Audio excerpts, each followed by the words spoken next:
Right.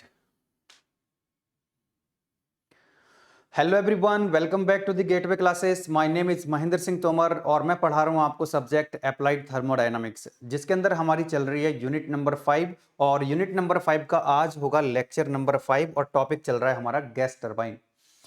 और previous 4 lectures में हम लोग पढ़ चुके हैं कि भाई गैस टरबाइन होता क्या है, open cycle gas turbine, close cycle gas turbine.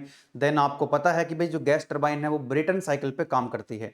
ठीक है, तो ब्रेटन साइकिल की एफिशिएंसी, नेटवर्क आउटपुट, ये सारी चीजें हम देख चुके हैं। ऑप्टिमम प्रेशर रेशियो क्या होता है, एकेटीयू के अंदर जितने भी थ्योरी के क्वेश्चंस आए हुए हैं, डेरिवेशंस आए हुए हैं और न्यूमेरिकल्स आए हुए हैं, वो बहुत सारे न्यूमेरिकल्स हम ऑलरेडी सॉल्व कर चुके हैं। ठीक है, इन प्रीवियस 4 लेक्चर्स में।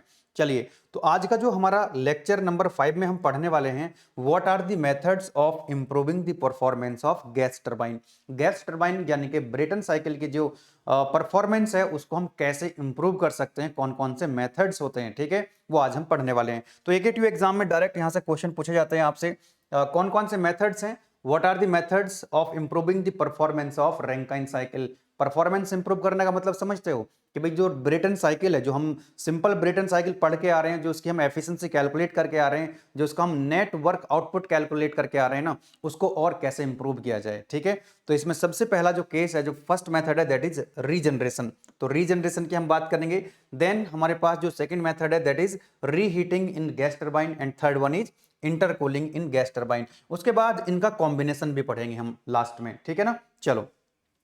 तो आज का जो हमारा फर्स्ट लेक्चर है, मतलब आज जो हमारा फिफ्थ लेक्चर है, उसमें हम केस 1 कंसिडर करेंगे और उसके बाद नेक्स्ट लेक्चर में केस 2, देन केस 3, उसके बाद इनका जो और नेक्स्ट लेक्चर आएगा उसमें हम इन तीनों साइकिल को कंबाइन करेंगे और न्यूमेरिकल प्रॉब्लम भी सॉल्व करेंगे।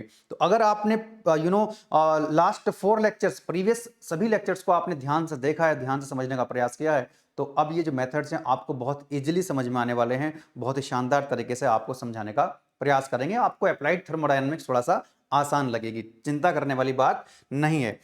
तो जो हमारा लेक्चर नंबर रीजनरेशन की जो हम बात करेंगे आज, इससे पहले मैं आपको बताना चाहूंगा, कई स्टूडेंट्स को नहीं पता है कि भाई जो दोनों सब्जेक्ट है हमारे, इंजीनियरिंग मैकेनिक्स और अप्लाइड थर्मोडायनामिक्स, मतलब यदि आप AKTU BTech mechanical second year के स्टूडेंट्स हैं तो आपके लिए हमारे दो सब्जेक्ट हैं, engineering mechanics and applied thermodynamics, बहुत ही शानदार तरीके से गेटवे क्लासेस एप्लीकेशन के अंदर चल रहे हैं। और दोनों सब्जेक्ट के लिंक, दोनों कोर्सेज के लिंक, मैकेनिक्स और अप्लाइड थर्मोडायनामिक्स एटीडी के जो लिंक हैं कोर्स के, वो आपको नीचे डिस्क्रिप्शन में, वीडियो के डिस्क्रिप्शन में मिल जाएंगे। आप कोर्स के अंदर एनरोल कर सकते हैं और एकेटीयू एग्जाम में बहुत अच्छा रिजल्ट, बहुत अच्छा स्कोर आप कर सकते हैं। ठीक है, और not only in AKTU exam, जितने भी कंपटीशन के एग्जाम होंगे और जिनमें ये टॉपिक्स, ये सब्जेक्ट पूछे जाएंगे, तो उसमें भी आप एक गुड फील करेंगे, है ना, ऐसा मेरा मानना है। आप लोगों ने थर्मोडायनामिक्स पढ़ा होगा, अगर थर्मोडायनामिक्स पढ़ने के बाद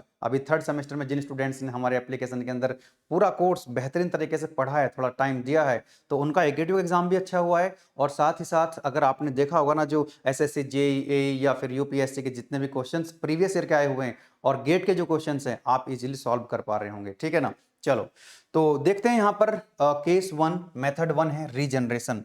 तो मैं आपको पहले सिंपल ब्रेटन साइकिल बना देता हूं, और वो आपको ऑलरेडी बनानी आती है अगर आपने लेक्चर देख रखे हैं। और सिंपल ब्रेटन साइकिल जैसे ही हम बनाएंगे तो मैं आपको बताऊंगा कि रीजनरेशन का मतलब क्या है, आपको बहुत ही आसानी से समझ में आ जाएगा। So this is your simple Brayton cycle, और ये टीएस डायग्राम बना रहा हूं मैं ब्रेटन साइकिल के लिए। कैसे बनता था आपका, कुछ ऐसे बनाते थे, 1 से 2, है ना, isentropic compression in the compressor. बोलो यस और no. Yes my dear students. उसके बाद 2 से 3, that is heat addition in the combustion chamber, then 3 to 4 isentropic expansion in the turbine, और उसके बाद था आपका कांस्टेंट प्रेशर पे हीट रिजेक्शन। तो नंबरिंग करें इसकी, पहले जो करते थे 1 से 2 हो गया आपका आइसेंट्रोपिक कंप्रेशन, और 2 से 3 हो गया आपका कंबशन चैम्बर के अंदर heat addition at constant pressure. कोई दिक्कत वाली बात नहीं है। नेक्स्ट 3 से 4 आपका हो जाएगा isentropic expansion in the turbine, और 4 से 1 हो जाएगा heat rejection eight constant pressure. ये सब चीजें आपको पहले से पता हैं। ये होगी आपकी सिंपल ब्रेटन साइकिल। इसी की नंबरिंग अगर हम इधर कर दें तो कैसा रहेगा, है ना, देखो 1 से 2 है कंप्रेसर, तो ये है कंप्रेसर, है ना, कंप्रेसर के अंदर एयर जाएगी, मान लेते हैं 1 से 2 वाला पार्ट है, वहां पर जो नंबरिंग है वही यहां पर भी यूज करेंगे, this is 1 and this is 2, तो 1 से 2 हो गया कंप्रेसर। उसके बाद यहां से जो देखो कंप्रेसर के अंदर जाती है एयर, एयर होगी कंप्रेसर के अंदर, और कंप्रेस्ड एयर बाहर आएगी कंप्रेसर से और कहां जाएगी, कंबशन चैम्बर में जाएगी। कंबशन चैम्बर में क्या होगा, 2 से देखो 1 से 2 कंप्रेसर वाला पार्ट था, 2 से 3 है कंबशन चैम्बर, जहां पर कंबशन चैम्बर के अंदर हीट सप्लाई हो रही होती है कांस्टेंट प्रेशर पे, तो ये 2 हो गया और ये हो गया 3, तो 2 से 3 कंबशन वाला पार्ट हो गया। उसके बाद ये लगा हुआ है टरबाइन, कहां से, 3 से लेकर के 4 तक, 3 से 4 क्या है, टरबाइन वाला पार्ट है। ओके नाउ अब जरा ध्यान से समझने का प्रयास करो। मैंने आपको बताया था एक इंपॉर्टेंट पॉइंट कि ध्यान रखना कि भाई यहां पर देखो जरा, जो पॉइंट नंबर 4 है, इस पॉइंट नंबर 4 पे टरबाइन से गैसेस एग्जॉस्ट हो रही हैं सराउंडिंग में, कहां पे जा रही हैं, सराउंडिंग में चली जाती हैं। अगर हम सिंपल ब्रेटन साइकिल की बात करें तो ये देखो जरा, ये है पॉइंट आपका point number 4, this is point number 2। और जब मैंने ये डायग्राम बनाया था तो मैंने आपको बोला था ध्यान रखना इस बात का, ध्यान रखना इस बात का कि भाई ये जो टेम्परेचर होता है T2 और ये जो टेम्परेचर होता है T4, आपको ये जानकारी होनी चाहिए कि भाई T4 जो टेम्परेचर है वो T2 से ज्यादा होगा। कई स्टूडेंट्स क्या करते हैं, इसको ऐसे बना देते हैं साइकिल को, लाइक दिस, है ना, ऐसे बना देते हैं कुछ इस तरह से। तो ये जो टेम्परेचर है T2 और ये टेम्परेचर है मान लो थोड़ा सा इसको और ऐसे बनाओ, थोड़ा सा और क्लैरिटी आएगी समझने में आपको। ऐसे बनाते हैं कई बार स्टूडेंट्स, लाइक दिस, ध्यान से समझना मैं क्या कहना चाह रहा हूँ, ऐसे करके। तो ये हो गया 1 2 3 4, पॉइंट बहुत इंपॉर्टेंट समझा रहा हूं, बस यही कहानी है रीजनरेशन की जो मैं समझाने जा रहा हूं अभी। चलो, तो ये देखो टेम्परेचर T2 है और ये टेम्परेचर कितना है, T4 है, तो मतलब T4 की वैल्यू यहां पर T2 से कम हो जाती है। तो डायग्राम को बड़े केयरफुली आपको बनाना चाहिए। तो मेरे डायग्राम को अगर आप देख पा रहे हो यहां पे, तो T4 की वैल्यू क्या है, T2 से ज्यादा है। Are you getting my point, T4 की वैल्यू कितनी है, T2 से ज्यादा है, T2 की वैल्यू T4 से कम है, डायग्राम में आप देख पा रहे हो। अब जरा थोड़ा सा फील करना, ये पॉइंट 2 कौन सा है, ये पॉइंट 2 है जो कंप्रेसर का आउटपुट है, कंप्रेसर से जो आउटपुट है, मतलब कहां पे जा रहा है, कंबशन चैम्बर के अंदर जा रही है। पॉइंट 2 का मतलब है जब एयर कंप्रेसर के अंदर गई, कंप्रेसर ने उसको कंप्रेस किया, कंप्रेस्ड एयर कंप्रेसर से बाहर आ रही है, तो उसका टेम्परेचर कितना है, कंप्रेस्ड एयर जब बाहर आ रही है कंप्रेसर से तो टेम्परेचर कितना है इसका, T2 है। उसके बाद जब गैसेस का एक्सपेंशन हुआ टरबाइन के अंदर और टरबाइन से जब गैसेस बाहर निकली तो उसका टेम्परेचर कितना है, T4, और ये कहां जा रही गैस है, सराउंडिंग में, तो यहां पर T4 की वैल्यू T2 से ज्यादा है। हम चाहते हैं रीजनरेशन में, हम चाहते हैं कि ये जो गैसेस बाहर सराउंडिंग में जा रही हैं इनके इसका टेम्परेचर ज्यादा है, इसका टेम्परेचर ज्यादा है, उसको यूटिलाइज किया जाए, क्योंकि जब टेम्परेचर ज्यादा है तो उसकी थर्मल एनर्जी ज्यादा है।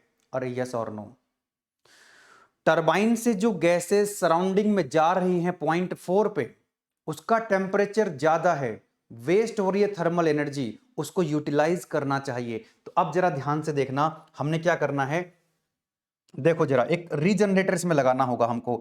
ये जो सराउंडिंग में जा रही थी ना, इसको सराउंडिंग में नहीं जाने देना है, कहां पे ले जाओ इसको, यहां से मोड़ो और इसको जरा एक यहां पर लगा दीजिएगा रीजनरेटर। दोबारा से बनाता हूं इसको, पहले मैं यहां पर एक रीजनरेटर लगा देता हूं, ठीक है ना, एक रीजनरेटर यहां लगाते हैं। यस, ध्यान से समझने का प्रयास करना। तो यहां पर एक रीजनरेटर हमने लगा दिया, क्या बोला हमने इसको, रीजनरेटर या जनरेटर बोल सकते हो, दिस इज द जनरेटर, क्योंकि हमारा टॉपिक क्या है, रीजनरेशन, है ना, तो इसको बोल सकते हो आप जनरेटर। क्या करेगा ये जनरेटर काम क्या है कि भाई जो टरबाइन से सराउंडिंग में जा रही थी, जो हीट सराउंडिंग में जा रही थी, इसको लाओ कहां पे, इस रीजनरेटर में। ध्यान से, बहुत ध्यान से समझना, यही कहानी है रीजनरेशन की। ओके, अब देखो जरा ध्यान से, हमने क्या करा, जो कंप्रेसर से जो कंप्रेस्ड एयर आ रही थी उसको कंबशन चैम्बर में जाने से पहले उसको क्या कर दिया हमने, उसके अंदर हीट सप्लाई कर दी इस जनरेटर के माध्यम से। देखो जरा, ये जो कंप्रेस्ड एयर थी डायरेक्ट कहां जा रही थी, पहले कंबशन चैम्बर के अंदर। अब कंप्रेस्ड एयर से जो एयर आएगी इस जनरेटर के अंदर जाएगी और इस जनरेटर में जाएगी तो क्या होगा, क्योंकि जरा ध्यान से देखो, जब ये जो कंप्रेस्ड एयर है और इस जनरेटर के अंदर जा रही है, इसका टेम्परेचर कितना है, T2 टेम्परेचर है, कितना है, T2। ओके, अब जो यहां से टरबाइन से सराउंडिंग के अंदर जो गैसेस जा रही थी उसका टेम्परेचर T4 है, और T4 की वैल्यू T2 से ज्यादा है, तो यहाँ पे टेम्परेचर कितना था, दिस टेम्परेचर इज T4, और ये टेम्परेचर कितना है यहाँ पे T2, और T4 की वैल्यू T2 से ज्यादा है। एक बात बताओ जरा मुझे भाई, एक रीजनरेटर, ये जनरेटर जो लगा हुआ है ये एक तरह से हीट एक्सचेंजर ही होता है। हीट एक्सचेंजर का मतलब तो हीट को एक्सचेंज करना। अब यहां पर दो स्ट्रीम है, एक तो कंप्रेस्ड एयर की स्ट्रीम यहां पे आ रही है, बोलो यस और नो, और ये जो बर्न गैसेस हैं ये इधर निकल रही हैं। इसका टेम्परेचर ज्यादा है, इसका टेम्परेचर कम है, तो क्या हीट का ट्रांसफर नहीं होगा इधर की तरफ, बोलो यस और नो। ये जो सराउंडिंग में हीट जा रही थी, यहां से आपको हीट मिल जाएगी, और ये जो कंप्रेस्ड एयर आ रही थी कंप्रेसर से, इसका टेम्परेचर बढ़ जाएगा, इसका टेम्परेचर बढ़ जाएगा। बोलो यस और नो, बात समझ में आ रही है? मतलब जो कंप्रेसर से कंप्रेस्ड एयर आ रही थी और कंबशन चैम्बर में जा रही थी, कंबशन चैम्बर में जाने से पहले अब उसका टेम्परेचर बढ़ चुका है। बोलो यस और नो। कहां से बढ़ा है? कि जो गैसेस टरबाइन से निकल रही थी वहीं से हीट मिल गई उसको, ठीक है ना। तो अभी पहले देखो, अगर ये नहीं होता तो टेम्परेचर कितना जा रहा था कंबशन चैम्बर के अंदर, दैट टेम्परेचर वाज T2। अब ये टेम्परेचर T2 नहीं है। अब जब यहां से कंबशन चैम्बर के अंदर जाएगी तो ये पॉइंट यहां लिख देता हूं, ये हो जाएगा टेम्परेचर आपका TA। अब टेम्परेचर T है किसका, कंबशन चैम्बर में जब जाएगा तो टेम्परेचर कितना हो जाएगा, TA। तो यहां पर देखो ये पॉइंट 2 था, जो कंप्रेस्ड एयर से कंप्रेसर से जो कंप्रेस्ड एयर आ रही थी वो टेम्परेचर T2 था, जो कंबशन चैम्बर में जा रही थी। अब कंबशन चैम्बर में जब जाएगी तो उसका टेम्परेचर हो जाएगा यहाँ पे TA, इसको बोल देते हैं पॉइंट A, थोड़ा यहाँ रखते हैं इसको, दिस पॉइंट इज A। बोलो यस और नो। तो ये टेम्परेचर हो गया आपका TA, और TA की वैल्यू क्या होगी, T2 से ज्यादा। अब अब एक बात बताना मुझे, जो कंबशन चैम्बर है उसमें क्या हो रहा था, हीट एडिशन। पहले हीट एडिशन कितना था, T3 माइनस T2। अब हीट एडिशन कितना होगा कंबशन चैम्बर में, CP T3 minus TA, CP T3 minus TA। तो कंबशन चैम्बर के अंदर हीट सप्लाई कम हो जाएगी, और हीट सप्लाई अगर कम हो जाएगी तो आपका क्या होगा, एफिशिएंसी बढ़ जाएगी। और आओ जरा, जब ये टरबाइन से सराउंडिंग में जा रहा था, अरे जब टरबाइन से जो गैसेस है सराउंडिंग में जा रही तो कितना टेम्परेचर था, T4। अब देखो यहां पर T4 जब ये कहां जाएगा, जनरेटर के अंदर, तो इसका टेम्परेचर, क्योंकि हीट एक्सचेंज हो रही है, इसका टेम्परेचर घट जाएगा और ये पॉइंट हो जाएगा मान लो B।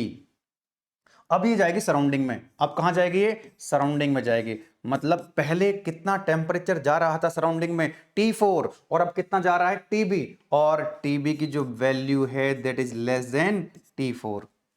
बोलो यस और नो। तो हमने क्या करा, अल्टीमेटली इसको पॉइंट को यहां दिखा दो। पहले यहां पे था क्या, टरबाइन से जो बाहर जा रही थी, टरबाइन से जो बाहर निकल रही हैं गैसेस, उसका टेम्परेचर T4 है, लेकिन अभी कितना हो गया आपका, this temperature is TB। B point पर सराउंडिंग में जा रही हैं, ठीक है। सराउंडिंग में जाने से पहले हमने एक रीजनरेटर लगा दिया जिसमें हीट एक्सचेंज हुई है। अब समझ में आ गया होगा आपको, मतलब क्या, किसका, रीजनरेशन का क्या मतलब है। तो regeneration is what, it is a process in which turbine exhaust gases are utilised to increase the temperature of compressed air before entering the combustion chamber।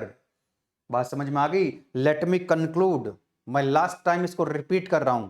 What is the meaning of regeneration?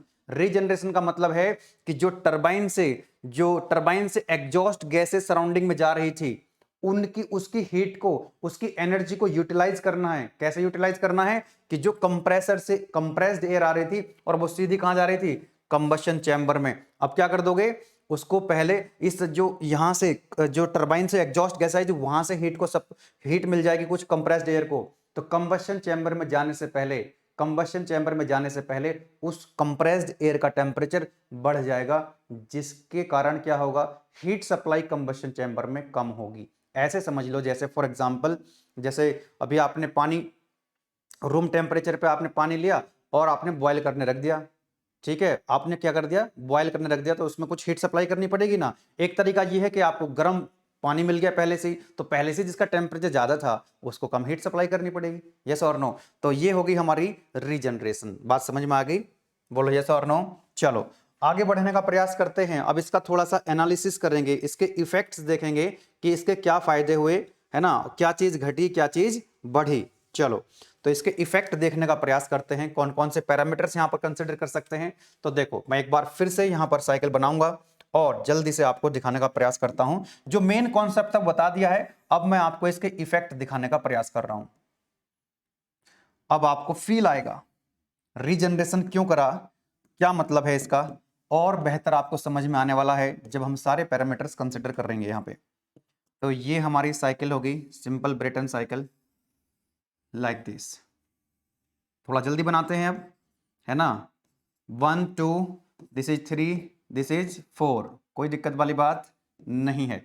No, अब हमने बोला कि यहां पे है point A, यहां पे point B है, यहां पे पॉइंट बी है, ये पॉइंट ए है, कोई दिक्कत नहीं है। चलो, तो मैंने साइकिल लिखी हुई है 1 2 3 4 1। देखो 1 2 3 4 1, ये कौन सी साइकिल है? This is the simple Brayton cycle. लेकिन अगर हमने क्या कर दिया, उसमें रीजनरेशन कर दिया है, तो Brayton cycle with regeneration, Brayton cycle with regeneration मतलब यहां पे क्या लगा हुआ है, 2 से लेकर के 3 तक क्या है, यहां पे रीहीटर, मतलब सॉरी रीजनरेटर लगा हुआ है, ठीक है। तो ये जो साइकिल है हमारी 1 2 ए 3 4 बी 1, 1 2 3 1 सॉरी 1 2 ए, है ना, देखो ध्यान से 1 2 ए 1 2 ए 3 4 बी 1 3 4 बी 1, ये है ब्रेटन साइकिल विद रीजनरेशन, ये रीजनरेशन के साथ है।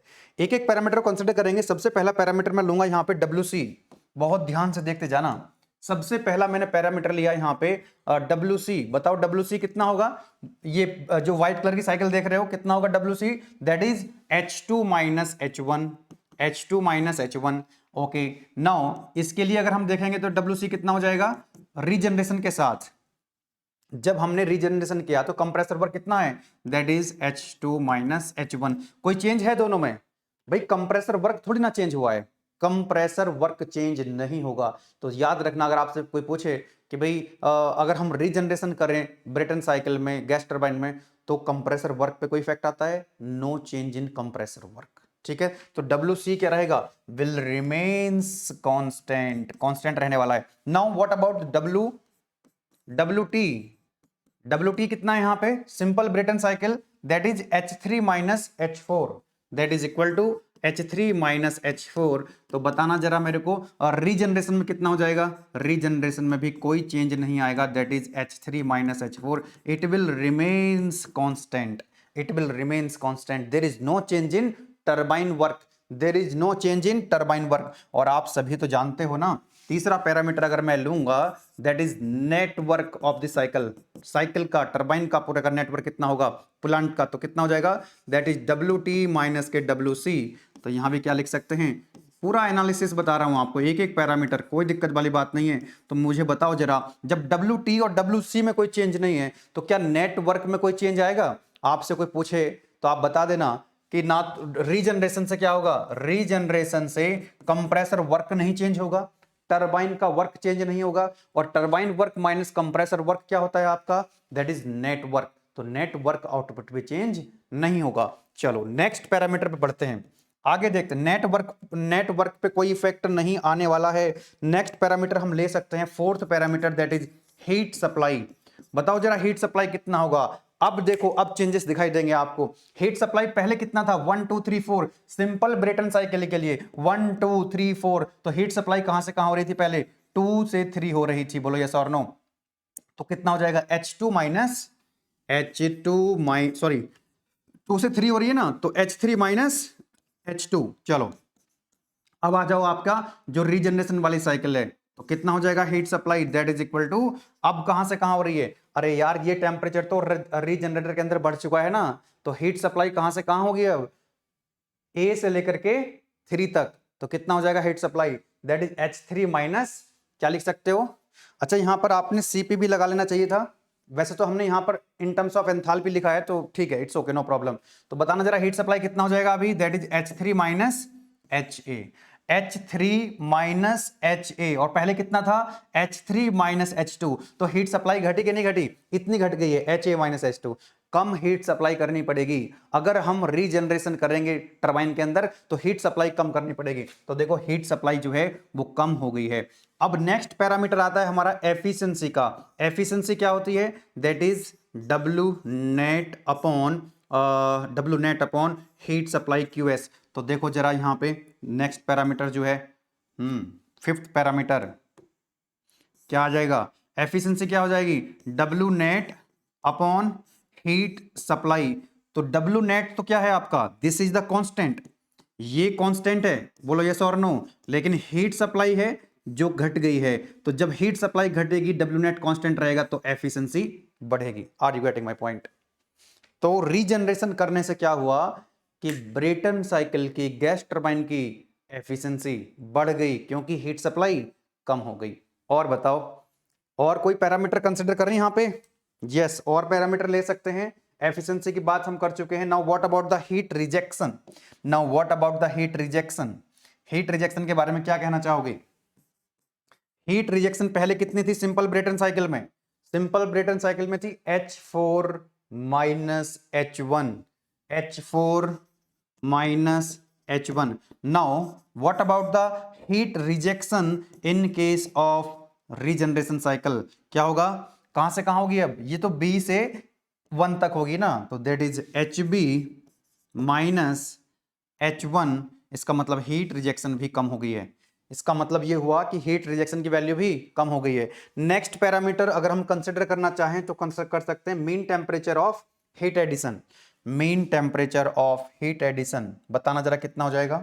नेक्स्ट जो पैरामीटर है mean temperature of heat addition, MA, याद आ रहा है आपको? जब हम बात करते थे सिंपल रैंकाइन साइकिल की तो वहां पर भी हम बात करते थे mean temperature of heat addition, mean temperature of heat rejection. याद आ रहा है कि नहीं? यूनिट नंबर 2 के अंदर हम पढ़ के आए हैं मीन टेम्परेचर ऑफ। तो देखो पहले जो था, यहां पे देखो पहले इसका एवरेज टेम्परेचर कितना आएगा, 2 से लेकर के 3 तक कुछ एवरेज टेम्परेचर आएगा, बोलो यस और नो। लेकिन रीजनरेशन के बाद जो हीट एडिशन हो रहा है, mean temperature of heat addition, पहले 2 से 3 हीट एडिशन हो रहा था, इसका 2 से 3 एवरेज टेम्परेचर निकाल लो, मीन टेम्परेचर। अब उसके बाद रीजनरेशन के बाद जो हीट एडिशन हो रहा है वो हो रहा है A से 3 तक, यानी कि ये टेम्परेचर ज्यादा है इधर की तरफ, तो इसका मतलब एवरेज टेम्परेचर, मीन टेम्परेचर तो इसका ज्यादा आएगा ना, तो mean temperature of heat addition बढ़ जाएगा, mean temperature of heat addition बढ़ जाएगा। नेक्स्ट पैरामीटर है, नेक्स्ट पैरामीटर आता है हमारा mean temperature of heat rejection. Mean temperature of heat rejection, तो पहले हीट रिजेक्शन कहां से कहां हो रहा था, 4 से 1 हो रहा था, अब B से 1 हो रहा है, लोअर साइड आएगा ना, तो ये टेम्परेचर जो आएगा इसका एवरेज टेम्परेचर वो कम आ जाएगा, तो mean temperature of heat rejection कम हो जाएगा।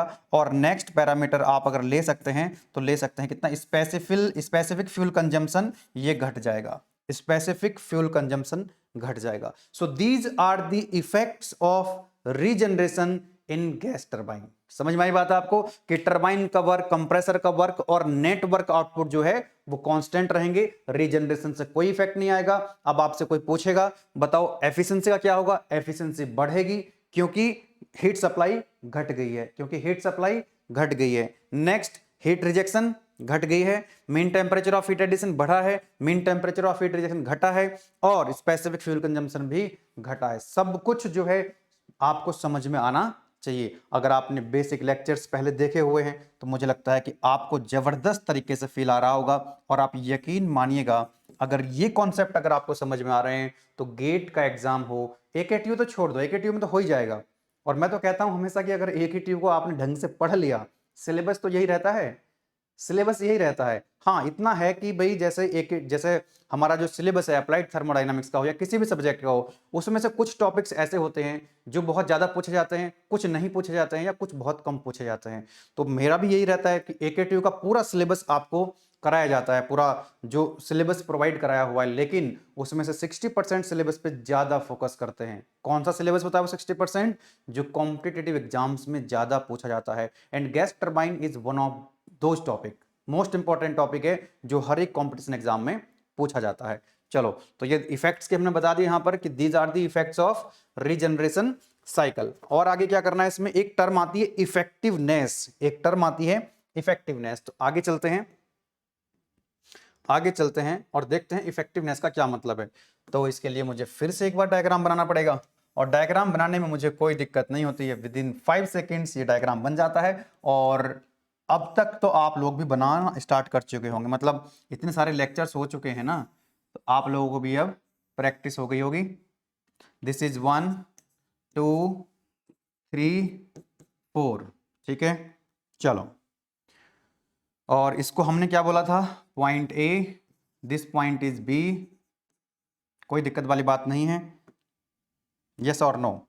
Now what is effectiveness, what is effectiveness, देखो जरा, आपने यही तो करना है कि भाई जो कंप्रेस्ड एयर है, जो कंप्रेसर से आ रही है, कंबशन चैम्बर में जाने से पहले उसका टेम्परेचर बढ़ाना है। तो आपने कितना टेम्परेचर बढ़ाया यहाँ पे, 2 से ए तक, बोलो यस और नो। तो 2 से ए तक आपने टेम्परेचर बढ़ा दिया, तो एक्चुअल में टेम्परेचर कहां से बढ़ रहा है, 2 से लेकर के ए तक। ये टेम्परेचर कितना है आपका, अरे this temperature is T A, ओहो, यस और नो, अरे this temperature is T A, और टी ए को आपने क्या कर दिया, T2 से ज्यादा कर दिया है। और एक बात बताओ, इतना टेम्परेचर तो बढ़ाया है आपने 2 से ए तक, कितना मैक्सिमम बढ़ सकता है, मैक्सिमम पॉसिबल कितना हो सकता है। मान लो एक ठंडा पानी लो और एक गर्म पानी लो, ठीक है, और गर्म पानी से उसमें हीट सप्लाई करो ठंडे पानी में, ताकि उसकी हीट जाए और टेम्परेचर बढ़ जाए। तो क्या कभी ऐसा हो सकता है, ये जो गर्म पानी है जिसमें से हीट ठंडे पानी में जा रही है, तो जो ठंडा पानी की हीट जा रही है उसका टेम्परेचर बढ़ रहा है, क्या गर्म पानी से ज्यादा टेम्परेचर हो जाएगा उसका, बोलो भाई, जहां से हीट ले रहा है तो क्या उसका टेम्परेचर बढ़ जाएगा, उससे भी ज्यादा हो जाएगा। तो यहां पर आप देखो जरा, कॉन्सेप्ट क्या था हमारा, what was the concept of regeneration, कि जो टरबाइन से गैसेस बाहर निकल रही थी उनसे हीट दे रहे थे हम किसको, कंप्रेस्ड एयर को, तो इसका टेम्परेचर थोड़ी ज्यादा बढ़ जाएगा। ऐसा थोड़ा ही ना कि इसकी जो वैल्यू है T4 है, इसका एग्जिट टेम्परेचर कितना है, T4, यहां पे देखो डायग्राम में, ये कितना टेम्परेचर है, T4 है, तो क्या एक्चुअल में टेम्परेचर T4 से ज्यादा हो जाएगा। मतलब ये कह रहा हूं मैं आपको कि भाई यहां पे जो टेम्परेचर बढ़ा है एक्चुअल में 2 से ए तक, इतना टेम्परेचर बढ़ा है, और कितना मैक्सिमम बढ़ सकता है, कितना मैक्सिमम बढ़ सकता है, मैक्सिमम जो T2 की वैल्यू है वो T4 के बराबर जा सकती है। तो T2 की वैल्यू कभी भी T4 से ज्यादा नहीं हो सकती, T2 की वैल्यू कभी भी T4 से ज्यादा नहीं हो सकती, ठीक है ना। तो कहने का मतलब ये है, इट इज इफेक्टिवनेस की बात हो रही है, what is the meaning of effectiveness of regeneration, जिसको हम डिग्री ऑफ रीजनरेशन या थर्मल रेशियो भी कहते हैं। क्या मतलब है इसका, कि it is defined as the ratio of actual temperature rise in the regenerator to the maximum possible temperature rise in the regenerator. ये जो आपका रीजनरेटर लगा हुआ है ना, इसमें कितना एक्चुअल में, इस रीजनरेटर में कितना कितना एक्चुअल में टेम्परेचर राइज हुआ है ना, यही तो हुआ है, कितना टेम्परेचर राइज हुआ है, राइज इन टेम्परेचर किसके अंदर, रीजनरेटर के अंदर कितना हुआ है, 2 से लेकर के ए तक कितना हुआ है, TA माइनस T2। और मैक्सिमम कितना हो सकता था, कि भाई ये मैक्सिमम टेम्परेचर है, तो T4 जो है, T4 के मैक्सिमम जो हो सकता था, मैक्सिमम कितना हो सकता था, that is T4 minus T2, ये इतना मैक्सिमम हो सकता है। आ जाओ, तो वही कह रहा है कि जो कितना एक्चुअल में कितना टेम्परेचर राइज हुआ है और कितना मैक्सिमम हो सकता है, उसका जो रेशियो है दैट इज कॉल्ड इफेक्टिवनेस। और जनरली जो वैल्यू होती है इफेक्टिवनेस की, वो होती है 70% टू 80%। ये फॉर्मूला यहां पर लिख दिया है, इसको याद रखना है आपको, इंपॉर्टेंट है, न्यूमेरिकल में आपकी हेल्प कर सकता है। तो देखो जरा, टी एक्चुअल टेम्परेचर कितना हुआ 2 से ए तक, यानी कि TA माइनस T2 एक्चुअल में टेम्परेचर राइज हुआ है, कितना मैक्सिमम हो सकता है, T4 माइनस T2, इतना टेम्परेचर मैक्सिमम राइज हो सकता है आइडियल केस में। लेकिन प्रैक्टिकली क्या होगा, इसकी जो है आती है फैक्टर 70% टू 80% आती है। अब जरा ध्यान देना यहां पे, अगर हम बात करें आइडियल केस की, in case of an ideal regenerative cycle, अगर आइडियल रीजनरेटिव साइकिल होगी तो वैल्यू ऑफ इफेक्टिवनेस होगी 100%। ये इफेक्टिवनेस है, इफेक्टिवनेस की वैल्यू 100% हो जाएगी अगर आइडियल रीजनरेटिव साइकिल है। तो आइडियल रीजनरेटिव साइकिल के लिए इफेक्टिवनेस की वैल्यू कितनी हो जाएगी, 100 मतलब 1, 100% का मतलब 1। तो देखो कितना हो जाएगा, ये TA minus T2 upon T4 minus T2, यहां पर 100% कर दो, मतलब 1 कर दो इसकी वैल्यू को, तो आप देख पाओगे यहां से, तो ये हो जाएगा TA माइनस के T2 is equal to T4 minus के T2। तो ध्यान से अगर देखोगे तो T2 से T2 कैंसिल आउट हो रहा होगा, और TA की वैल्यू आ जाएगी कितनी, T4। बहुत बढ़िया, ध्यान दीजिएगा, T4 की वैल्यू कितनी आ जाएगी, TA के बराबर आ जाएगी। आइडियल रीजनरेटिव साइकिल में ये जो TA है वो T4 के बराबर हो जाएगा, और T2 की वैल्यू TB के बराबर हो जाएगी। याद रखेंगे इसको, एंड लिख देते हैं यहां पर, एंड क्या लिख देते हैं कि T2 की जो वैल्यू है वो Tb के बराबर हो जाएगी, या फिर ऐसे कहो जो टेम्परेचर है B पर वो T2 के बराबर हो जाएगा। ये पॉइंट्स याद रखेंगे, ये पॉइंट्स याद रखेंगे। लेट मी रिपीट अगेन, अगर आइडियल रीजनरेटिव साइकिल है, अगर आइडियल रीजनरेटिव साइकिल है तो इफेक्टिवनेस की वैल्यू हो जाएगी 100% यानी कि 1। इसमें यहां पर 1 रखोगे तो यहां पर जब इसको देखा आपने तो TA की वैल्यू कितनी आ जाएगी, ये जो TA है ये T4 के बराबर हो जाएगा, है ना, और जो टेम्परेचर TB है ये T2 के बराबर हो जाएगा। इस बात को हम ध्यान से समझ लें क्योंकि ये कॉन्सेप्ट अभी आगे नेक्स्ट स्लाइड में हम यूज करने वाले हैं। बताइए कोई दिक्कत वाली बात नहीं है, आगे बढ़ा जाए। इफेक्टिवनेस समझ में आ गया आपको। पहली बात तो यहां से पूछ लेगा आपसे इफेक्टिवनेस क्या होता है बताइए। और मान लो आपको 10 नंबर में क्वेश्चन पूछेगा रीजनरेटिव, तो रीजनरेटिव में क्या एक स्लाइड लिख के आओगे क्या? अगर 7 नंबर में पूछेगा तो ये डायग्राम बनाओगे, ये लिखोगे, ये डायग्राम बनाओगे, उसके बाद ये एनालिसिस करके बताओगे इसका परफॉर्मेंस, मतलब जो कौन सा पैरामीटर कांस्टेंट है, कौन सा चेंज हो रहा है, उसके बाद इफेक्टिवनेस के बारे में बता दो। क्या दिक्कत है? बस डायग्राम आपको ये वाला एक ही बार बनाना है, बार बार नहीं बनाना। मैं तो डायग्राम बार बार इसलिए बना रहा हूं क्योंकि उसी स्लाइड पे मैं समझा सकूं। Now expression for the efficiency of an ideal regenerative cycle. Ideal regenerative cycle के लिए एफिशिएंसी का क्या एक्सप्रेशन होगा ये हमको बताना है ना। तो कई बार पूछ लेता है एग्जाम में डायरेक्ट, अदरवाइज इसमें भी लिखना पड़ेगा लॉन्ग लॉन्ग क्वेश्चन में अगर आता है। करें इसको, तो बताओ जरा एफिशिएंसी होती क्या है, व्हाट इज एफिशिएंसी का जनरल फॉर्मूला क्या होता है? Efficiency is nothing but that is equal to output upon input. Output बहुत ही बेसिक से बताता हूं मैं आप लोगों को। आउटपुट कितना है यानी कि डब्ल्यू नेट, आउटपुट का मतलब है साइकिल का नेटवर्क आउटपुट, और इनपुट क्या होता है यहाँ पर हीट सप्लाई, और डब्ल्यू नेट जो होता है वो क्यू नेट के बराबर होता है ना। यस और नो? क्यू नेट का मतलब है कितनी हीट सप्लाई करी, कितनी हीट रिजेक्ट हुई, कई बार हम पहले कर चुके हैं। ओके, इसी को हम लिख सकते हैं 1 माइनस के Q R upon Q S. बोलो यस और नो? ये होता है एफिशिएंसी का फॉर्मूला। अगर आप सिंपल ब्रेटन साइकिल की बात करेंगे तो कितना आ जाएगा?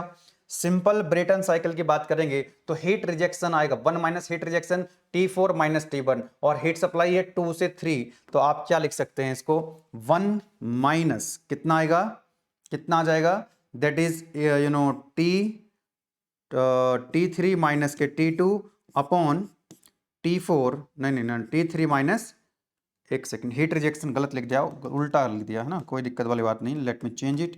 हीट रिजेक्शन कहां से कहां हो रहा है? T4 से 1 हो रहा है ना, तो T4 माइनस T1, और हीट सप्लाई कहां पे हो रहा है? 2 से 3, तो T3 माइनस T2। पहले भी कई बार ऐसा हम लिख चुके हैं, कर चुके हैं। इसको और अच्छे से अगर लिखना चाहते हो तो पहले इन टर्म्स ऑफ एंथैल्पी लिख सकते हो। कितना हो जाएगा? Heat rejection H3 minus H2, heat supply कितना है, अरे यार फिर मैंने उल्टा लिख दिया, है ना। एक बार मैं आपको दिखा देता हूं, देखो जरा ध्यान से। हीट रिजेक्शन है 4 से 1, तो H4 minus H1, heat supply है 2 से 3 यानी कि H3 minus H2, heat supply नीचे है ना, तो इस लिखेंगे H4 माइनस H1 अपॉन ये हो जाएगा H3 माइनस H2। इसी को इन टर्म्स ऑफ T अगर लिखेंगे तो आ जाएगा 1 minus T4 minus T1 upon T3 minus T2। ये तो हो गया हमारा सिंपल ब्रेटन साइकिल की बात, ये तो अभी सिंपल ब्रेटन साइकिल की बात हुई है। ओके चलो, लेकिन एक्चुअल में अगर आप यहां पे देखें रीजनरेशन की बात चल रही है ना, तो रीजनरेशन में हीट सप्लाई कहां से हो रहा है? 2 से 3 तो नहीं हो रहा है, आपका A से 3 हो रहा है, और हीट रिजेक्शन कहां से कहां हो रहा है? 4 से 1 नहीं हो रहा है, B से 1 हो रहा है। तो बताओ क्या लिखेंगे यहां पे? आइडियल यहां पे लिखना चाहेंगे हम, लिखेंगे यहां पे हम regeneration, efficiency of regeneration cycle, regeneration cycle कितना हो जाएगा? 1 माइनस के Q R upon Q S. तो बताओ जरा कितना हो रहा है? 1 माइनस ये हो जाएगा आपका क्यू आर हो जाएगा TB minus T1, TB minus T1, बहुत बढ़िया, टीबी माइनस T1। और हीट सप्लाई कितना हो जाएगा? हीट सप्लाई कहां से कहां हो रहा है? A से 3 तक, यानी कि T3 minus TA, T3 minus TA। कोई दिक्कत वाली बात नहीं है। लेकिन हम बात कर रहे हैं यहां पर आइडियल रीजनरेटिव साइकिल की। किसकी बात चल रही है? आइडियल रीजनरेटिव साइकिल की। तो अभी आपने देखा टीबी की वैल्यू कितनी है? T2 है, और TA की वैल्यू T4 है, तो TA की वैल्यू T4 रखो यहां पे, TA की जो है T4 से रिप्लेस करो। 1 माइनस के और टीबी को किससे रिप्लेस करोगे, टीबी कितना हो जाएगा T2, ये हो जाएगा टीबी की वैल्यू हो जाएगी T2 माइनस T1 और T3 और माइनस T4 कितना हो जाएगा, TA कितना हो जाएगा T4। आइडियल रीजनरेटिव के लिए TA की वैल्यू T4 है और TB की वैल्यू T2 है, अभी देखा था हमने। अब इसमें क्या करना है आपको, कॉमन ले लो यहां से T1, ऊपर से कॉमन ले लो T1 और नीचे से कॉमन ले लो कितना T3। ये सारी चीजें हम पहले भी कर चुके हैं, कुछ नया नहीं कर रहे हैं, है ना, कुछ नया नहीं कर रहे हैं। यहां से कॉमन क्या ले लोगे, यहां से कॉमन ले लो कितना T1, चलो 1 माइनस T1 जब हम कॉमन लेंगे तो ये बचेगा T2 अपॉन T1 और ये बचेगा यहाँ पे -1। नीचे से क्या लो कॉमन T3 और ये हो जाएगा 1 माइनस के T4 अपॉन T3। बोलो यस और नो, इतना कर सकते हैं हम लोग, यस, कोई दिक्कत वाली बात नहीं है। ओके चलो, मुझे लगता है कि यहां पर मैं एक बार फिर से डायग्राम बना लूं यार, बार बार पीछे जाना पड़ रहा है, और दोबारा बना देता हूं, थोड़ी सी देर लगेगी और आपको चीजें और आसानी से समझ में आ जाएंगी। हालांकि आपको ये सारी चीजें पता है जो मैं अभी बताने वाला हूं, आपको ये सारी चीजें आपको ऑलरेडी बता रखी है पहले कई बार, लेकिन मैं चाहूंगा एक बार फिर से आपको बताया जाए। दिस इज 1 2 3 4 ऐसे है ना, इसको बोला था हमने पॉइंट, दिस पॉइंट इज, एक सेकेंड, ये पॉइंट ए था, ये पॉइंट यहाँ पे बी होता है, दिस पॉइंट इज ए। चलो मैं आपको क्या समझाने का प्रयास कर रहा हूं कि मेरे पास जो है वो T2 अपॉन T1 है, कितना है T2 अपॉन T1। तो ये बात हम जानते हैं सभी लोग कि भाई 1 से 2 तक आइसेंट्रोपिक प्रोसेस होता है, तो हम पहले से लिखते आए हैं कि भाई T2 अपॉन T1 कितना हो जाएगा, T2 upon T1 is equal to P2 upon P1 की power gamma minus 1 upon gamma, क्योंकि 1 से 2 आइसेंट्रोपिक कंप्रेशन है, और इसी को क्या लिखते थे आप लोग, compression ratio. T2 upon T1 is equal to compression, sorry pressure ratio RP, pressure ratio RP की power gamma minus 1 upon gamma. बहुत ही शानदार एक कंक्लूजन मैं बताने वाला हूं यहां पर आपको। हमने देखा T2 अपॉन T1 को क्या लिख सकते हो, RP की power gamma minus 1 upon gamma. तो यहां पर देखो जरा T2 अपॉन T1 है, इस T2 अपॉन T1 को हम प्रेशर रेशियो RP की power gamma minus 1 upon gamma लिख सकते हैं, कुछ भी नया नहीं बताया मैंने आपको भी। इसी तरह से हम क्या लिख सकते हैं, T3 upon T4, T3 upon T4 is equal to कितना हो जाएगा, P3 अपॉन P4 की power gamma minus 1 upon gamma. अरे ऐसे तो हमने बहुत सारे क्वेश्चन भी कर रहे हैं, तो यहाँ पर आपको पता है ना कि भाई ये जो प्रेशर है ये P2 है और P3 के बराबर होता है, और ये P1 जो है P4 के बराबर होता है, ये बात भी आप जानते हैं, बोलो यस और नो। और यही क्या है आपका, this is your pressure ratio, ये भी तो प्रेशर रेशियो है क्योंकि P3 P2 के बराबर ही होता है। अरे यार लिख दूं एक बार फिर से यहाँ, P2 अपॉन P1 की power gamma minus 1 upon gamma, बोलो यस और नो। तो ये हो जाएगा आपका यहां से कि भाई T3 upon T4 is equal to pressure ratio RP की power gamma minus 1 upon gamma. तो यहां पर आप देखो जरा, वैल्यू पुट करो वैल्यू, तो एफिशिएंसी आ जाएगी, यहां से कितनी एफिशिएंसी आ जाएगी, 1 माइनस T1 अपॉन T3, इसको क्या रखोगे यहाँ पे T2 upon T1, that is pressure ratio RP की power gamma minus 1, gamma minus 1। ओहो स्पेस कम है, चलो एक काम करते हैं, यहीं लिख देते हैं 1 माइनस T1 अपॉन T3, ये तो हो गया इतना। अब ये आ जाएगा आपका T2 upon T1, T2 upon T1 equal to RP pressure ratio की power gamma minus 1 upon gamma, minus 1 already है, नीचे क्या है 1 माइनस ये T4 अपॉन T3 है ना, तो ये T4 अपॉन T3 है और ये T3 अपॉन T4 है, T3 अपॉन ये उल्टा है, इसका रेसिप्रोकल कर दो तो ये कितना हो जाएगा, इसकी वैल्यू कितनी आ जाएगी, अरे T3 upon T4 is equal to कितना है, RP की पावर गामा माइनस 1, तो T4 अपॉन T3 कितना हो जाएगा, 1 अपॉन RP की पावर गामा माइनस 1। तो लिख दें यहाँ पे 1 अपॉन RP की power gamma minus 1 upon gamma. इसको जरा सिंप्लीफाई कर लो, कितना हो जाएगा, ये आ जाएगा आपका, that is equal to, simplify कर लो तो ये मेरे को मिलेगा 1 माइनस T1 अपॉन T3, कितना हो जाएगा ऊपर, RP की power gamma minus 1 upon gamma minus 1, ऐसे ही लिखा रहने दिया। अब नीचे देखो कितना हो जाएगा, RP क्रॉस मल्टीप्लाई करोगे तो कितना आ जाएगा, RP की power gamma minus 1 upon gamma minus 1, और नीचे कितना बचेगा, आर पी की power gamma minus 1 upon gamma. और अगर आप ध्यान से देख पा रहे हो इसको, अगर आप इसको ध्यान से देख पा रहे हो तो ये कैंसिल आउट हो रहा है, और ये जो एफिशिएंसी आएगी आइडियल रीजनरेटिव साइकिल, लिख देता हूं यहां पे कितनी आ जाएगी, that is 1 minus T1 upon T3, और ये ऊपर चला जाएगा आरपी यानी कि प्रेशर रेशियो की power gamma minus 1 upon gamma. तो ये आ गई एफिशिएंसी किसकी, आइडियल रीजनरेटिव साइकिल। बहुत ही शानदार, यही तो हमने चाहिए था हमको, यही तो हमको एक्सप्रेशन बताना था। आइडियल रीजनरेटिव साइकिल की जो एफिशिएंसी आ रही है that is coming out, that is coming out, ध्यान से जरा देखो, व्हाइट कलर से जो लिखा हुआ एक्सप्रेशन, यही तो एक्सप्रेशन है, expression for the efficiency. Heading देखो क्या थी हमारी, expression for the efficiency of an ideal regenerative cycle. तो आइडियल रीजनरेटिव साइकिल के लिए जो एफिशिएंसी का फॉर्मूला बन के आया 1 minus T1 upon T3 pressure ratio की power gamma minus 1 upon gamma. यहां पर आप चाहो तो मैं लिख दूं for ideal regenerative cycle, regenerative कितना हो जाएगा, टीबी की जो वैल्यू है वो T2 हो जाएगी, और टीए की वैल्यू जो है वो T4 हो जाएगी। मैं पहले बता चुका हूं आपको। बताइए इस एक्सप्रेशन को डिराइव करने में किसी तरह की कोई दिक्कत नहीं होगी अगर आपने पुराने लेक्चर्स देख रखे हैं, कोई दिक्कत नहीं आएगी, बहुत सिंपल लगेगा, क्योंकि जितना भी मैंने यहां पर काम किया है ना, ये सारी चीजें हम पहले से कर चुके हैं। नाउ माय डियर स्टूडेंट्स, अब आपको एक बात यहां पर बतानी है, एक बात आपको यहां पर मुझे बतानी है कि जो एक्सप्रेशन आया है ना, एफिशिएंसी का जो एक्सप्रेशन आया है आइडियल का, वो कितना है 1 माइनस T1 अपॉन T3 और प्रेशर रेशियो की power gamma minus 1 upon gamma.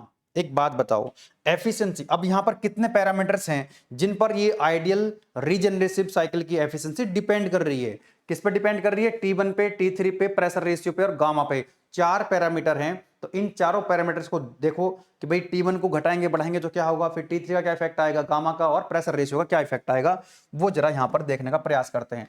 पहला पैरामीटर हम लेते हैं T1 को। तो अगर मान लो हम T1 की वैल्यू बढ़ा दें, इसमें अगर हम T1 की वैल्यू को बढ़ा देते हैं इसको, तो बताओ एफिशिएंसी घटेगी या बढ़ेगी, अरे T1 को बढ़ाने पर तो एफिशिएंसी घट जाएगी, अरे यस और नो, एफिशिएंसी क्या होगी, घट जाएगी। अगर आपने T1 बढ़ा दिया, और T1 क्या है आपका, कंप्रेसर के इनलेट पे टेम्परेचर है, कंप्रेसर के इनलेट पे टेम्परेचर है, तो इसका मतलब है एफिशिएंसी घट जाएगी। आइडियल ब्रेटन साइकिल की बात चल रही है, आइडियल ब्रेटन साइकिल की बात चल रही है। दूसरा पैरामीटर कौन सा ले लें कि टेम्परेचर जो T3 है, अगर हम T3 को बढ़ा दें, अगर हम T3 की वैल्यू बढ़ा देते हैं, T3 कहां पे है टेम्परेचर, टरबाइन के इनलेट पर, टरबाइन के इनलेट पर अगर आप टेम्परेचर बढ़ाओगे तो ऑब्वियसली एफिशिएंसी बढ़ जाएगी। देखो T3 बढ़ाओगे ना तो एफिशिएंसी बढ़ेगी, और T1 को बढ़ाओगे तो एफिशिएंसी घटेगी, आप फॉर्मूले में देख सकते हो। नेक्स्ट जो पैरामीटर है हमारा वो है प्रेशर रेशियो। अगर आप प्रेशर रेशियो को बढ़ाओगे तो एफिशिएंसी पे क्या इफेक्ट आएगा, अगर आप प्रेशर रेशियो बढ़ाओगे तो एफिशिएंसी आपकी, देखो ये प्रेशर रेशियो है ना, इस प्रेशर रेशियो को बढ़ाओगे तो एफिशिएंसी घट रही होगी, आप रख सकते हो प्रेशर रेशियो को बढ़ा सकते हो, प्रेशर रेशियो को बढ़ाओगे तो एफिशिएंसी घट जाएगी, आप फॉर्मूले में बढ़ा सकते हो और चेक कर सकते हो कैलकुलेशन करके, तो एफिशिएंसी घट जाएगी। नेक्स्ट जो पैरामीटर है एडियाबैटिक इंडेक्स गामा, अगर आप गामा की वैल्यू को बढ़ाओगे तब भी एफिशिएंसी क्या होगी, घट जाएगी। तो आपने एक एक चीज को, एक एक पैरामीटर को बहुत ही ध्यान से आपको ऑब्जर्व करना चाहिए। अगर इस तरह से आप लोग पढ़ाई करेंगे तो मुझे नहीं लगता कंपटीशन एग्जाम में किसी तरह की कोई दिक्कत आपको आएगी। मेहनत तो करनी पड़ेगी, अप्लाइड थर्मोडायनामिक्स है, आसान नहीं है ना। लेकिन हाँ, एक बार अगर समझ में आ जाएगा ना, चीजें अगर यहाँ कनेक्ट हो गई तो मजा आ जाएगा। तो ध्यान देखो, अभी हमने पहले क्या देखा था, सिंपल देखो, सिंपल ब्रेटन साइकिल में, सिंपल ब्रेटन साइकिल में हमने देखा था कि हम प्रेशर रेशियो को अगर बढ़ा रहे हैं तो एफिशिएंसी बढ़ रही है, एफिशिएंसी बढ़ रही है। यहां पर प्रेशर रेशियो को बढ़ाने पे एफिशिएंसी घट रही है। बोलो यस और नो, बात समझ में आ रही है। आइडियल रीजनरेटिव साइकिल की एफिशिएंसी घट रही है प्रेशर रेशियो को बढ़ाने पर। इसका मतलब ये हुआ, कंक्लूजन क्या लिखा हुआ है कि beyond certain value of pressure ratio, अगर एक जो प्रेशर रेशियो है ना, एक प्रेशर रेशियो की सर्टेन वैल्यू के बाद अगर आप प्रेशर रेशियो बढ़ाओगे, certain value of pressure ratio अगर उसके बियॉन्ड जाओगे तो क्या होगा, एफिशिएंसी घटने लग जाएगी। Beyond a certain value of pressure ratio RP the use of regenerator becomes ineffective. Regenerator का यूज करने का कोई फायदा नहीं है। मान लो आपने प्रेशर, देखो हमने क्या करा इसमें, रीजनरेटर हमने यूज किया है। इफेक्टिवनेस है यहां पर कितनी परसेंट थी, 70% टू 80%। अगर प्रेशर रेशियो ज्यादा बढ़ाओगे एक लिमिट के बाद तो क्या होगा, इफेक्टिवनेस घटने लग जाएगी, इफेक्टिवनेस घटने लग जाएगी, है ना। वही लिखा हुआ है कि beyond a certain value of pressure ratio RP the use of regenerator becomes ineffective because in that condition compressor outlet temperature exceeds turbine outlet temperature. एक पर्टिकुलर प्रेशर रेशियो के ज्यादा अगर आपने प्रेशर रेशियो को बढ़ाओगे तो जो रीजनरेटर है उसकी इफेक्टिवनेस मतलब नहीं रहेगी और उसका यूज करना बेकार है, ठीक है ना। क्यों हो रहा है ऐसा, क्योंकि आप देख रहे हो ना स्कोप कितना है भाई, T2 की वैल्यू आप मैक्सिमम आइडियल केस में T4 तक ले जा सकते हो। हम कर क्या रहे हैं रीजनरेटर में, हम रीजनरेटर में T2 की जो वैल्यू है इसी को तो बढ़ाना चाहते हैं, यस और नो। और आइडियल केस में जब इफेक्टिवनेस 100% होती है तो कितना हो सकता है, T4। लेकिन एक सर्टेन प्रेशर रेशियो के बाद अगर आपने प्रेशर रेशियो बढ़ाओगे तो उस केस में T2 की वैल्यू T4 से ज्यादा हो जाएगी, जो कि पॉसिबल नहीं है। उस केस में रीजनरेटर का स्कोप खत्म हो जाता है, ठीक है ना। मान लो आपने प्रेशर रेशियो एक लिमिट के बाद, एक सर्टेन वैल्यू के बाद आपने प्रेशर रेशियो और बढ़ा दिया, देन व्हाट विल हैपन, जो आपने रीजनरेटर लगाया हुआ है उसका कोई फायदा नहीं होगा, इनइफेक्टिव हो जाएगा, कोई फायदा नहीं होगा उस रीजनरेटर का अगर आपने एक सर्टेन प्रेशर रेशियो से ज्यादा प्रेशर रेशियो करा तो this is all about the regeneration in gas turbine. Regeneration हम पढ़ चुके हैं, है ना। तो 10 नंबर का क्वेश्चन यहां से आपका बनता है और न्यूमेरिकल अगर आएगा तो वो भी आप कर ही सकते हैं, क्योंकि जो फंडामेंटल्स हैं, जो बेसिक कॉन्सेप्ट्स हैं वो आपने पहले समझ लिए हैं, तो किसी तरह की कोई दिक्कत अब आपको नहीं आएगी। इसके नेक्स्ट वाला जो लेक्चर है उसमें हम देख रहे होंगे क्या, रीहीटिंग इन गैस टरबाइन, है ना। क्योंकि जब तक हम अगर रीहीटिंग करेंगे तो रीजनरेशन का स्कोप बढ़ जाएगा, और इसीलिए हम वहां पर ये देखेंगे कि भाई रीजनरेशन और रीहीटिंग को हम कपल कर देते हैं, कंबाइन कर देते हैं, है ना। कंबाइन करके अगर आप साइकिल को चलाओगे तो जो मतलब जो है परफॉर्मेंस और ज़्यादा अच्छी आएगी रैंक ब्रिटन साइकिल की, गैस टरबाइन की। चलिए फिर मिलते हैं नेक्स्ट लेक्चर में। और आप सभी से मैं हमेशा बोलता हूं कि जितने आप में से बहुत सारे स्टूडेंट्स जो अप्लाइड थर्मोडायनेमिक्स पढ़ रहे हो एप्लीकेशन के अंदर, है ना, तो ये आपकी भी रेस्पॉन्सिबिलिटी है कि मैकेनिकल सेकेंडरी के जितने भी स्टूडेंट्स हैं उनको पता लगे और टाइम से पता लगे, है ना। चलिए फिर तब तक आप लोग पढ़ाई करो, नेक्स्ट लेक्चर जल्दी आपको मिलेगा। Thank you very much, thank you.